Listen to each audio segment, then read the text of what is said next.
Hi, boys and girls. Today we are going to start a brand new piece of writing, and I'm so excited about it. So, we have been working on fairy tales, and as we know, fairy tales is a fictional piece of writing or a make believe piece of writing that is not real. And the next piece of writing that we're going to work on is another piece of writing that is very, very close to fairy tales. Sometimes I bet we even get them mixed up with fairy tales, but it's actually two different pieces of writing. And those are fables. So, what we're going to do today is we're going to talk about the different characteristics of a fable and what makes a fable, and maybe what makes it different from a fairy tale. And then I'm going to read you one of the most popular fables that you might have heard of before. So, the first characteristic of fable is that it's a make believe story. As we know, that means it's not a true story. It's fictional, right? Just like fairy tales are. They are not real. There's sometimes magic and there's sometimes talking animals, but we'll talk more about that in a little bit. The next characteristic of fables is that they're really short. So they're not long at all. They're usually just not even sometimes a full page. And we've read fairy tales before that are long chapter books. That's not the case with fables. Fables are usually very, very short. They were written a really long time ago, like way, way back in the olden days. But we have authors who now recreate new versions of fables, just kind of like how fairy tales did. We read a bunch of different versions of fairy tales. We do the same exact thing with fables. New authors from recent times go back and read old fables and write newer versions of them that are more modern. One super important characteristic of fables is that the characters are usually animals that act like humans. So the animals walk on 2 feet sometimes upright. They almost always talk, okay? And that's one of the reasons they're make believe, right? It's because we don't really have talking animals.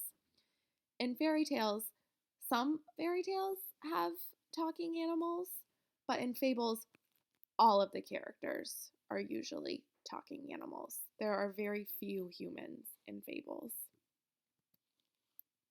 The setting is usually outside, and that's because usually the characters in the story are animals, and animals, of course, live outside.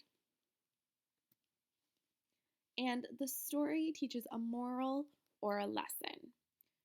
We talked about this in fairy tales too. That is one thing that fables and fairy tales have in common, is that a lot of time the story at the end teaches a lesson or a moral that you learn. So, those are all of the characteristics of a fable. As you can see, some of them are the same as fairy tales, but some of them are different. One of the most popular stories are called Aesop's Fables, and most of the fables that we're going to read throughout the next week or two are going to be from Aesop's Fables.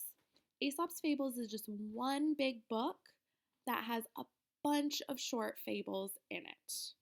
Okay, so each page in Aesop's Fable is a different story. So that means if you open up to page 2 and you read one fable, when you turn the page to page 3, that fable is going to have nothing to do with the fable on page 2. Okay, so it's completely different stories, all just put together and squished into one book.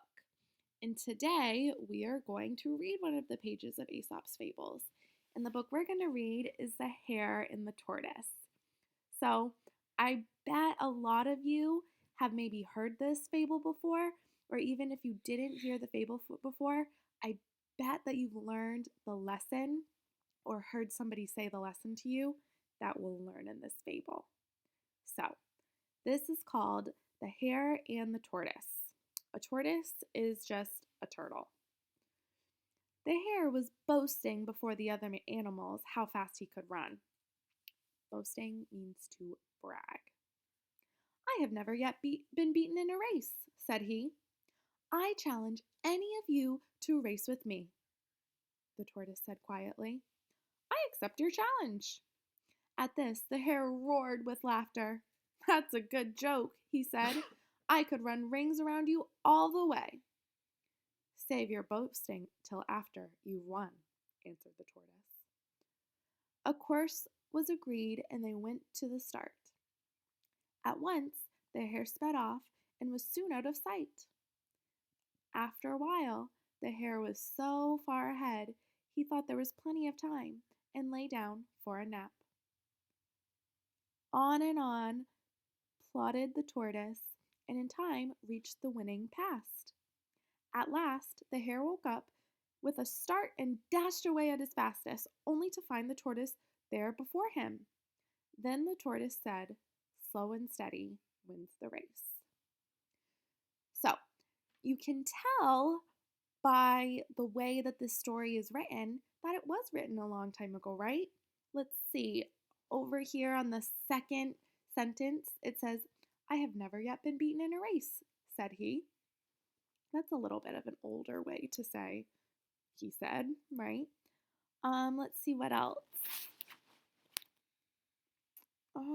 It talks about boasting a lot, which is a word we don't really hear in our storybooks, of course.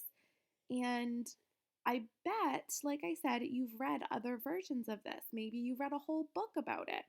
But this is the original fable that it came from. And then the moral we learn from this story is slow and steady wins the race, right? The tortoise taught us that. The rabbit was really, really quick and fast right at the beginning of the race, and then he took a nap because he thought he was so far ahead. But the tortoise just kept going his slow, steady speed the whole entire way and ended up winning. And we can take that moral and talk about it in other situations too. Maybe like in an assessment that we take at school. Sometimes when we take an assessment, you want to start off really fast and do the whole thing really quickly. But sometimes if you slow down, take your time, read through all the questions, double check your work, and are not trying to speed through it, that ends up getting you the better score, right? So that is one lesson that we learned from the hare and the tortoise. And throughout the next week or so, we're going to read so many more of Aesop's fables. We're going to learn so many more lessons.